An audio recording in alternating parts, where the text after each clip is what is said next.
Sweetest friends, Ad de lo yada. Ad de lo yada. There's no time like it. Here we're going to come upon Purim, and we're commanded to go beyond rationale, beyond all reason, that we shouldn't know the difference between good and bad, light and darkness, Mordechai and Haman. I'm going to talk a little bit fast through this because I am very excited. I hope that you can keep up. And in that vein, if you need to hear it over again, if you got to slow it down, please do so. But here it goes. So here we are. We're going to embark upon Purim, and we're going to be commanded to go beyond all rationale, beyond everything that we possibly can know, can comprehend, and we're going to have joy without end. We're going to have simcha bli gvul, a joy that's not restricted by any boundaries. And we should be so intoxicated by this joy. There's no other time that's like it, even though we might reason that there should be another time like it. Why would Purim be the salvation of all salvations that we should rejoice on the highest level? We have, obviously, from the Torah, a command to be happy on the holidays. V'samachta b'chagecha. That comes straight from the Torah. Yet, we don't have a level of being totally out of our mind.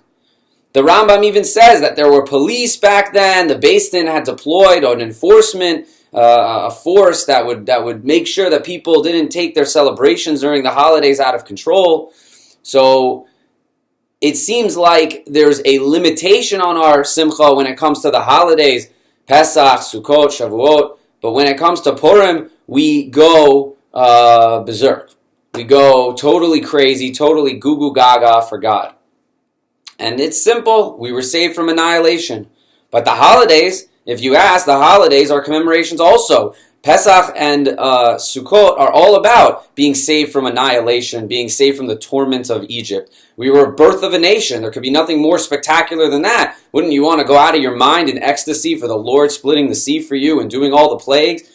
But no, that joy has to be contained, has to be limited. And the same thing, you have Shavuot, the giving of the Torah, utter ecstasy. God is bestowing Himself. The Torah is said to be the God Himself constricted in a form that He can give Himself fully to us. And yet, what do we see? We see that too has to be curtailed, has to be within certain parameters. You don't get intoxicated with joy beyond all comprehension. So why would Purim be so deep and so high and so powerful, far beyond all the other holidays? So we can go back to something that our sages tell us. They say that on Purim, we completed our acceptance of the Torah. We learned from the verse, it says, Kimu v'kiblu la Yehudim, that it's said that we've taken on ourselves, we've established, we've enacted, and we accepted as Jews this great responsibility.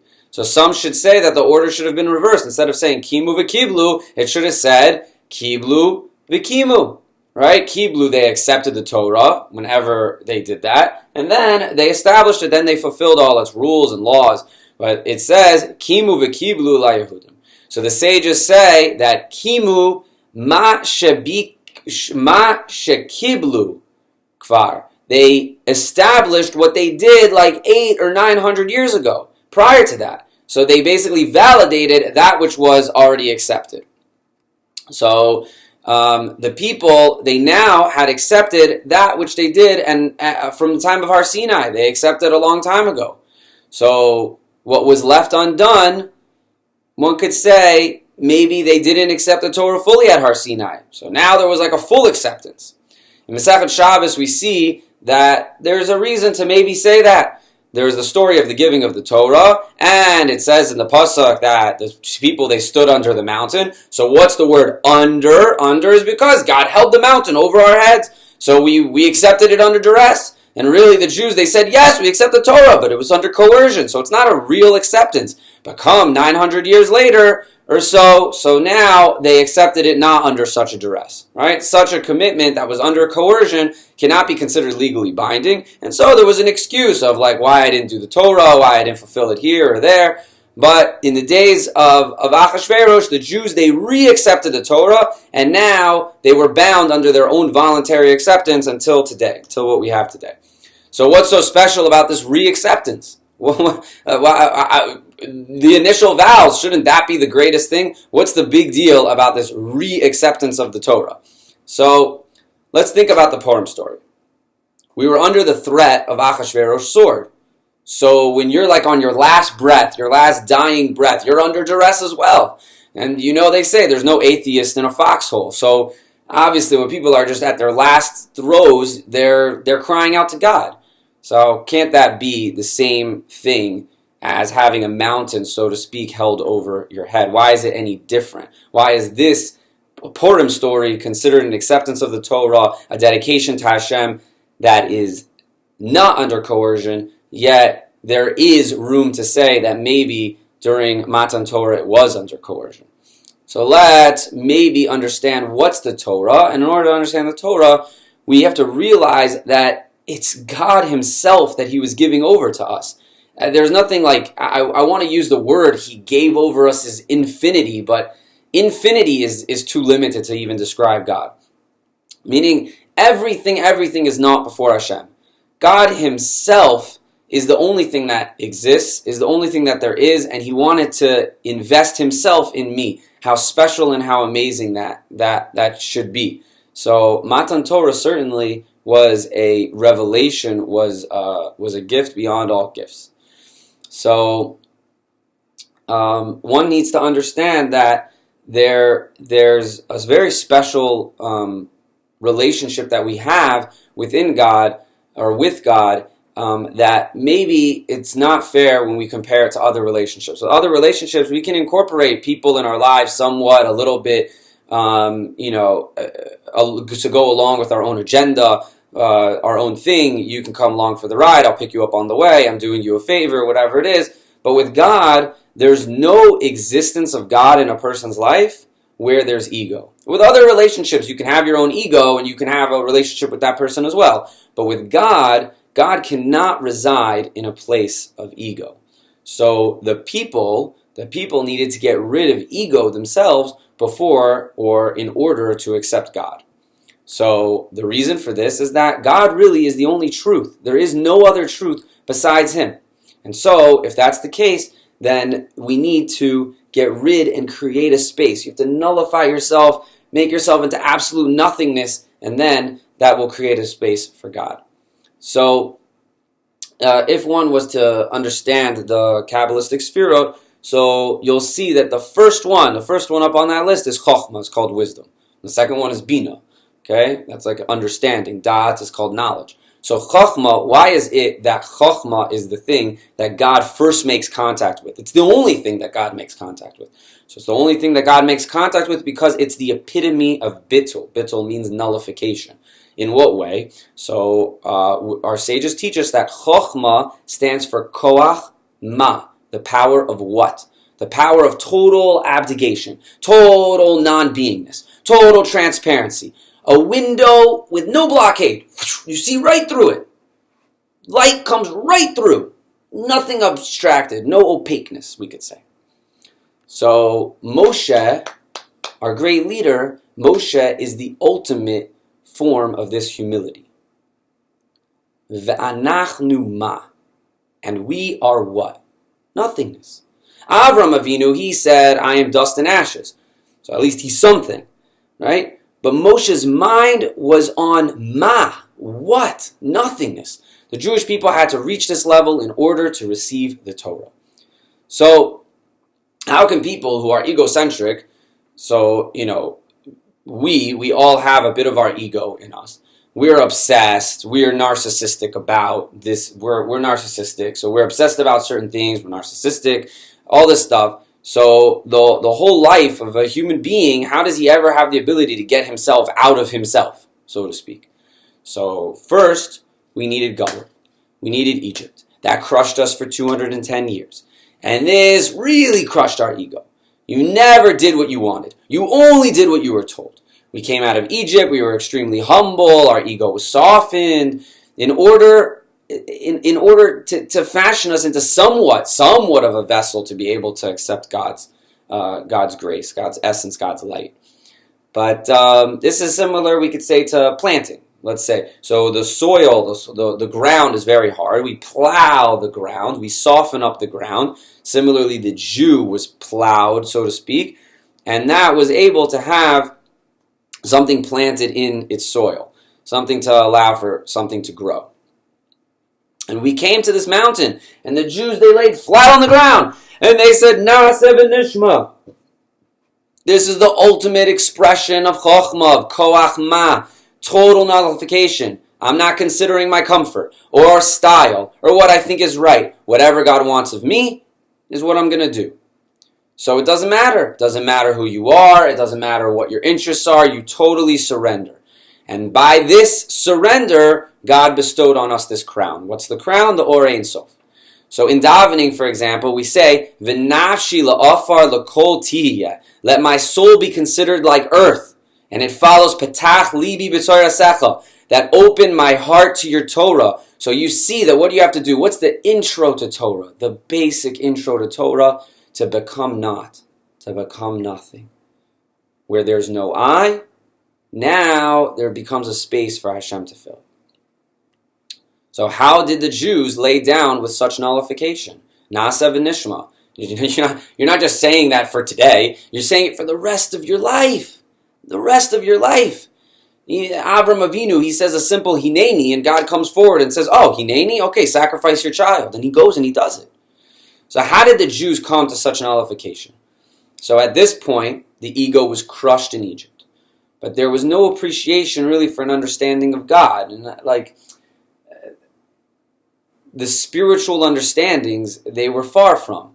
Their physicality, their corporal reality, that who they were was ripe, was ready to accept the commandments of Hashem, but the understanding of sorts wasn't there yet.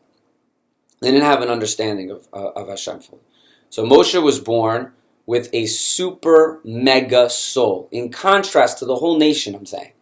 The nation were slaves. There's no engagement in Torah learning. All they can do is work, and do what they're told. So now they're ready to have, if not the Egyptian masters, now they're ready to have the Jewish masters, Hashem. So, but Moshe, he was born with a super mega soul. From the time he was born, light was filling the house. He was able to receive the Or Ein Sof. He saw God everywhere. He saw him in the trees, in the mountains, in the clouds. Everything spoke to him that there was a creator. He could see in every single creation the force, the divine force, the energy that was coming forward and blowing everything in the cosmos into existence. Everything. So of course, Moshe's nullified. He sees it. But that's Moshe. So how's an ordinary Jew supposed to be able to reach that? Especially since the Jews were only in infancy. This was the creation of them as a nation. So the answer is that we need divine assistance. Hence Hashem held the mountain over our heads. It was like a speed-up charge. Like, I'm going to get you on the same page. Just boom. An example of sorts, I don't know if this helps to relate, but sometimes you have a bike tire and you put the air right in it from the device that pumps up the car. So that air compressor, that can pump up the bike in 1 second. I mean, it's crazy. If you hold it for 3 whole seconds, you could pop the tire. And I'm using a phone right now. Phone has something called a speed charger. Okay? This adaptive speed charger. So it happens to be, yeah, it charges up to 100% fast, but it'll lose it pretty quickly. We've got microwaves. Microwaves heat up our food super quickly. Okay? They can get us up to the same temperature as the food that's been in the oven. But again, there's a certain limitation to that. So God, He sped up that charge. He got us right up there. He held the mountain over our heads. But what's that mountain? So many people identify that mountain with some domineering, just utterly demonstrative force. Just, you better listen to me. You know? Like, that doesn't sound like the God I was raised with. It doesn't sound like a God that I'm in love with. So what is that? So within Kabbalah, we have understandings that a mountain is a protrusion of the earth. So what is God doing? God is enacting love. How is this mountain like love? So the same way that a mountain is protruding from the earth, so too God Himself was reaching out, protruding beyond Himself, bringing Himself. When you love somebody, you go beyond yourself. You reach out to them, and you want to draw them in. And God was doing the same thing. The mountain, so to speak, is a representation of the outgrowth of love from Himself towards us. And the Jews, they responded to that overwhelming love. And it was over their heads. What do? When we bless our children, we put our hands over their head. When we are acting in a very loving way, we put our entire body over the person. If you want to protect the person, I told you about a foxhole earlier. In the foxhole, you want to protect that person, you put your entire body over them. Hashem essentially was putting Himself over the Jewish people, surrounding us with love. And that unbelievable ecstasy, that warmth, that so sweet, strong embrace from Hashem was nothing that the Jew could resist. And so he was compelled by that love, by that utter kindness, that infinite mercy, to open up and completely create a space devoid of any self, devoid of any egocentricity, if you could say, and fully accepted God into their life. So it's like they say, like if you look into water, if you've got a clear pool of water and you look into it, so now the face that's staring back at you is your own. So they say that when you truly love somebody, there's nothing else that the person can do. They're literally gonna bounce love right back to you. There's nothing else if we're dealing with a very clean and smooth relationship. No blemishes, no dirtiness. So here we have an unbelievably clear line between the Jew and God, and we completely let ourselves go into Him in that moment. So it's very real, it's very powerful, but the question is that really a free choice? Sometimes we can overwhelm somebody with love so much that we don't really give them a choice. There's nothing for them to do. They're just compelled to love us back. So the Jews did surrender everything, but was it really out of their own free will? So we were waiting close to 900 years. The Jews experienced after this 900 years of miracles in their face and beautiful things. They just cried out to God and God responded. And they were able to witness the manifestation of the closeness of their relationships with countless miracles and sacrifices and just their protection. And the world looked to the Holy Temple as a center of a lot. And the Jews were highly respected during that time. After that, boom, the Jews got the worst slap that they could have. So for the first 800 years, they saw miracles every day. They felt the love. They saw God with their own eyes. Then they were thrown out of the land, and they became prey. Everyone was coming after them. They were slaughtered, massacred, raped, beaten, everything. They were calling out, and God didn't answer. They felt pain, dejected and hurt. God didn't come to their aid. And it became horrible. It was horrible. God hid His face, so to speak. Just hid his face. So at the time of the Babylonian exile, the time of Esther, God was completely hidden. Spirituality was dead. Could we say that? I don't know. Spirituality was not evident. Okay? There wasn't any. The people were put to a test. And they had to choose God or life. I'm not sure, but I think so. I think Yehudim is not a title that we see up until Megillat Esther. Up until then, the Jews, they were called Yisraelim. They all came from Jacob, so they're called Yisraelim. Why Yehuda? Yehuda, they weren't all stemming from Judah, right? And especially during the Purim story, we know for sure there were at least 3 tribes there. There was Binyamin, Yehuda, and those Kohanim, right? The Levites. So what's going on? Why are they now being called Yehudim? They're being called Yehudim because Haman was making a decree because of their faith. And the Jews, they responded in kind. Haman wanted to exterminate. He wanted to kill the physical existence of the Jews. It wasn't like back in the Hanukkah story.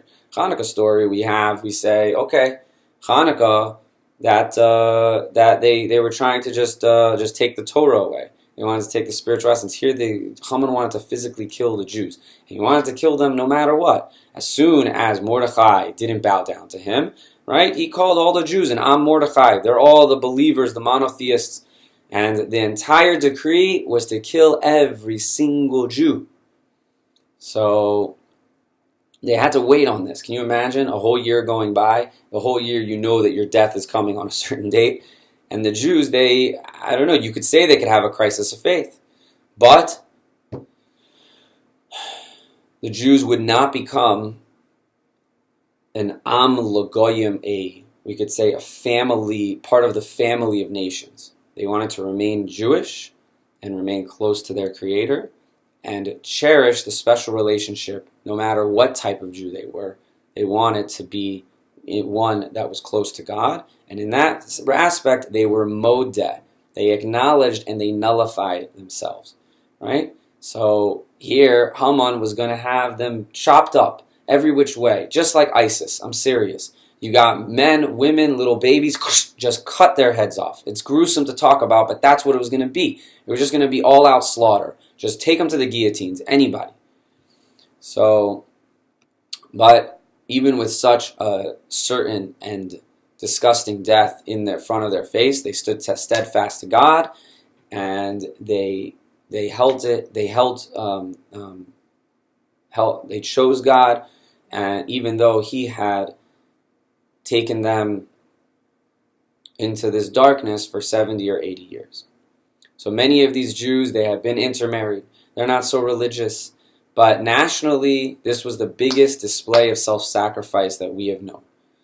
It was not a time when God was interfering in the decision-making in any way. And Shlomo even says in Kohelet that there's a time to embrace. There's a time to push away the embracer. So this was a time of distance from God. There was no light inside of us. We tapped into something that's just the Jew. The depths of the Jew is what allowed us to say, I don't want to be separated from you, no matter what. So this was the deepest part of Bittul. It was when we really received the Torah.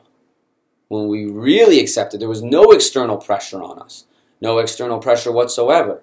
So who gave us this power, we have to ask? Mordechai. Mordechai the Tzaddik.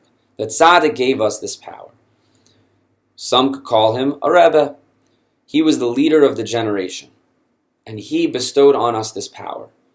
So it says that Mordechai, he was even on the level of Moshe Rabbeinu for his generation. If you look in Midrash Perek 6, so Perek Shesh of Esther Rabbah, you'll see that Mordechai nurtured the emunah. It says he nurtured the emunah like Moshe nurtured the emunah of his generation. And Mordechai is called an Ish Yemini, and Mordechai is called an Ish Yehudi. So Ish Yemini, I understand, he came from Benjamin. So why call him Ish Yemini? He's a Jew. Why call him Ish Yehudi? He's a Jew. Well, he's not from the tribe of Judah. So if we understand the reason why Judah was even called his name Judah, it really means a man who surrenders. And because Leah, she finally admitted, she acknowledged all that there was and surrendered herself to something higher. So this is what this means. I'm going to admit, I'm going to surrender myself to something higher. So when Haman was about to wring the neck of Mordechai, what did Mordechai do? He didn't go and start making calculations. He nullified himself to God. Whatever is going to be God's will. Mordechai is the master of being Mesiras Nefesh, of being Bittul. He imbued that into every single Jew. The name Mordechai, if I may say, they ask, where does it come from in the Torah? Where do we see that? So if you look at my Bar Mitzvah Parsha, Parsha Kitisa, it talks about making a special Ketoret. So just follow with me for a second. We're talking about Mordechai, the name, and it's attached to a special piece of the Ketoret, the spices that were used every day. One of the spices was called Mor Deror, and the Targum Onkelos translates Mor Deror as Mira Dachya. Mira Dachya sounds just like Mordechai, no? So, but where does the bittul aspect of Mordechai come from? So Mira Dachya is asked on it, what is more, right? What's this more? Again, the Torah word was Mor Deror, and Onkelos translates it as Mira Dachya. So what's more? According to the Rambam, in Masechet Brachot of Ketzad Mevarchim, we have a mention of musk. So musk, it comes from a non-kosher animal. And this, Rashi gives a parish on where it comes from. Maybe it's the sweat of an animal, but whatever it is, it comes from a non-kosher animal. On the back of its neck, it has this hump, a lump on the back of the neck, and inside that lump or hump is congealed blood. And so the more is a special blood that comes from the back of this animal's neck, and it takes this blood and we turn it into a perfume, into something that has a strong scent, a beautiful scent that should be used in the Ketoret. So if we look at that concept, that whole concept, you're taking a non-kosher animal, you're taking something that's impure, and you're taking the blood of that impure thing. Blood for a human being represents passion, excitement, fervor. So we're taking that excitement for a non-kosher thing, and we're taking and congealing that blood, stopping it. We're stopping the passion for that non-kosher thing. And what are we doing? We're transforming that passion into something sweet-smelling so we can offer it to God. So we want to do it. There's something inside of us that's burning to do a sin. And we stop and we say, no, we're going to hold back. And when you take that congealed blood, you turn it into a spice, you offer it up something good. It's like you taking the negative desire, turning it away, and surrendering that desire to be totally for you, totally for Hashem. So Mordechai represents that bittul, that total surrender to Hashem. He nullifies his own will and he offers it up to God. We could say that Mordechai is the prince of bittul. I don't know. You think about how you like that. So, in contrast, what's Haman?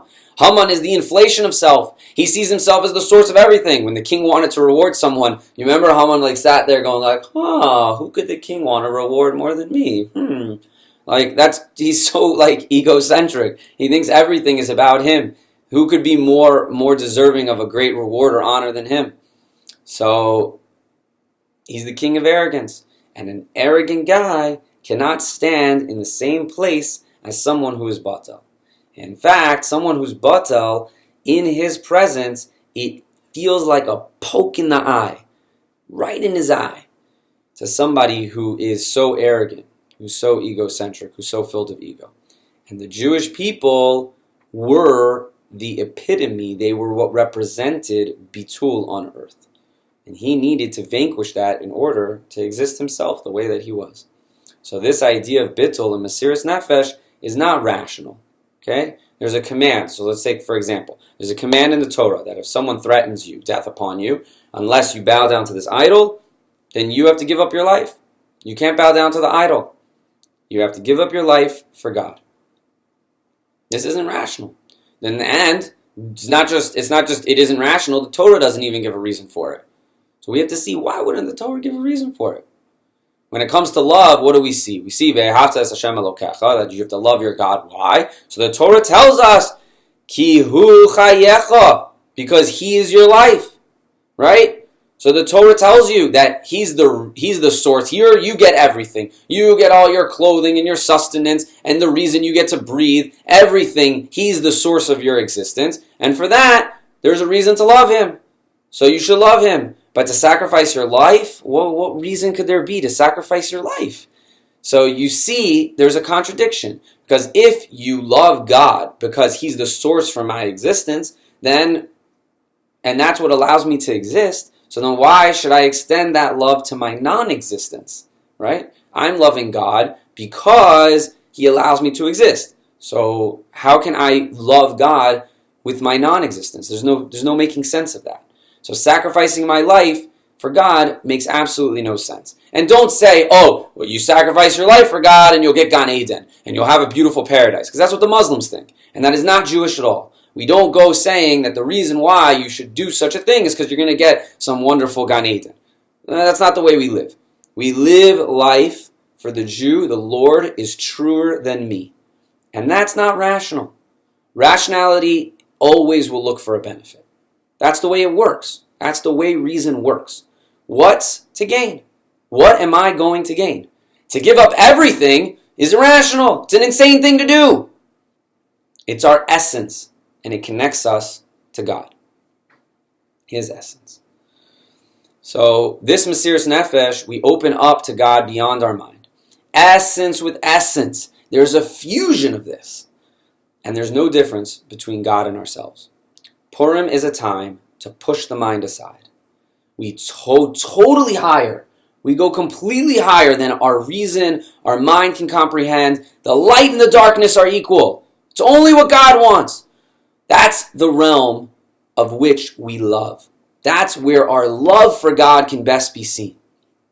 And this is why, without any calculations, we love God with no reason. We dance with no reason. We sing with no reason, just to be one with him. And may this year be the happiest Purim. May it be revealed to the world that we have remained loyal to God through every single type of suffering. There is nothing that is pulling us away from our true love, our true Creator. And may we dance with Mordechai and Esther, and the coming of Mashiach now, and all the tzaddikim forever and ever. Amen. I love you.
La